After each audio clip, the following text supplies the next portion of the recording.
हरिओम, राधे राधे, जय श्री कृष्ण। कार्तिक मास का तीसरा अध्याय।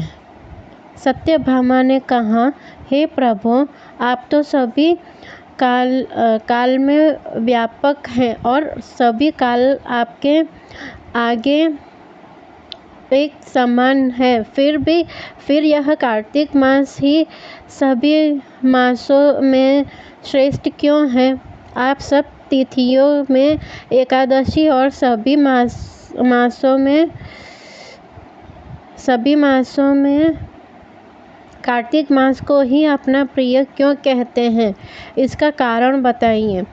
भगवान श्री कृष्ण ने कहा, हे भामिनी, तो तुमने बहुत अच्छा प्रश्न किया है। मैं तुम्हें इनका उत्तर देता हूँ, ध्यानपूर्वक सुनो। इस प्रकार एक बार महाराज बेन के पुत्र राजा पृथु ने प्रश्न के उत्तर में देवऋषि नारद से प्रश्न किया था और जिसका उत्तर देते हुए नारद जी ने उसे कार्तिक मास की महिमा बताते हुए कहा है, हे राजन, एक समय शंख नाम का एक राक्षस बहुत बलवान एवं अत्याचारी हो गया था। उसके अत्याचारों से तीनों लोकों में त्राही त्राही मच गई। उस शंखासुर ने स्वर्ग में निवास करने वाले देवताओं पर विजय प्राप्त कर इंद्रादि देवताओं एवं लोकपालों के अधिकारों को छीन लिया। उससे भयभीत होकर समस्त देवता अपने परिवार के सदस्यों के साथ सुमेरु पर्वत की गुफाओं में बहुत दिनों तक छिपे रहे। तत्पश्चात वे निश्चित होकर सुमेरु पर्वत की गुफाओं में ही रहने लगे। उधर जब शंखासुर को इस बात का पता चला कि देवता आनंद पूर्वक सुमेरु पर्वत की गुफाओं में निवास कर रहे हैं, तो उसने सोचा कि ऐसी कोई दिव्य शक्ति अवश्य है जिसके प्रभाव से अधिकारहीन यह देवता अभी भी बलवान है। सोचते सोचते वह इस निर्णय पर पहुंचा कि वेद मंत्रों के बल के कारण ही देवता बलवान हो रहे हैं। यदि इससे वेद छीन लिए जाएं तो वे बलहीन हो जाएंगे। ऐसा विचार कर शंखासुर ब्रह्मा जी के सत्यलोक से शीघ्र ही वेदों को हर लिया। उसके द्वारा ले जाए जाते हुए भय से उसके चंगुल से निकल भोग और जल में समा गए।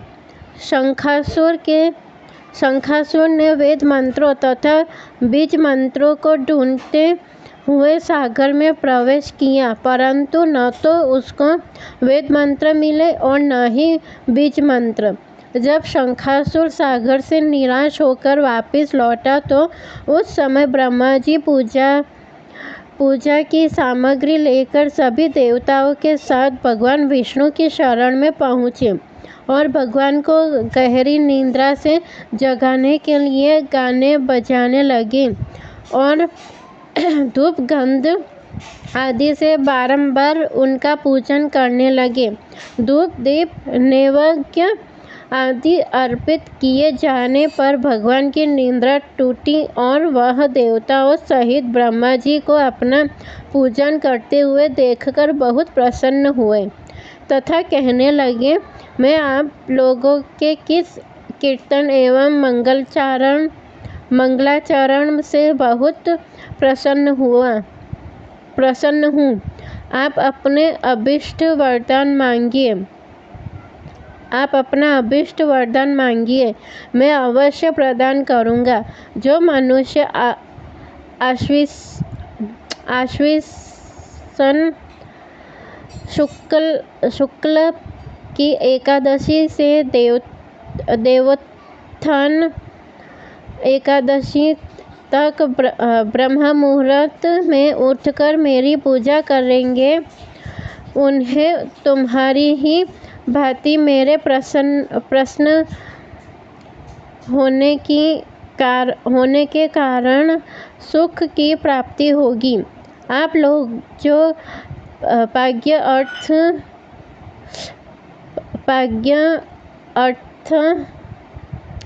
आचमन और जल आदि सामग्री मेरे लिए लाए हैं, वे अनंत गुणों वाली होकर आपका कल्याण करेगी।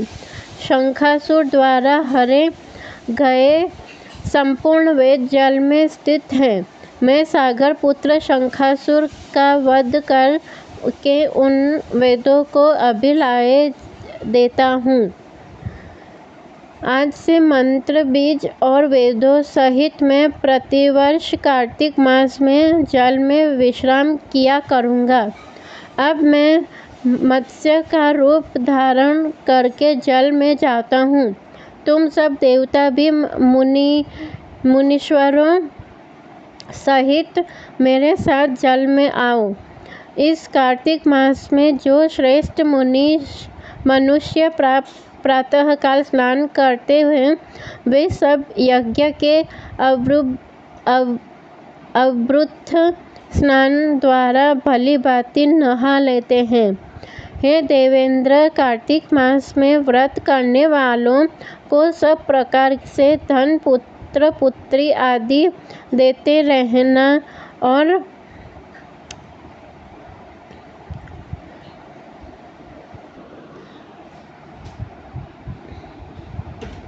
पुत्र पुत्री आदि देते रहना और उनकी सभी आपत्तियों से रक्षा करना।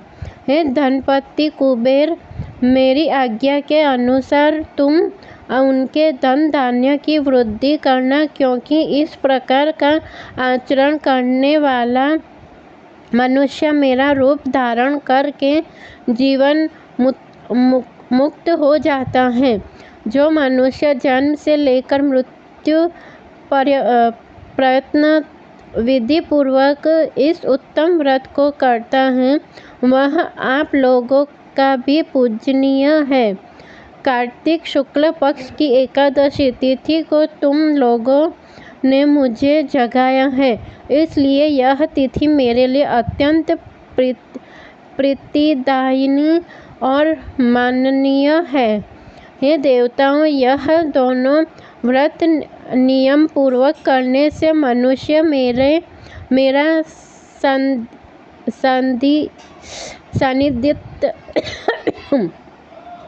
सानिध्य प्राप्त कर लेते हैं। इन व्रतों को करने से जो फल मिलता है, वह अन्य किसी व्रत से नहीं मिलता।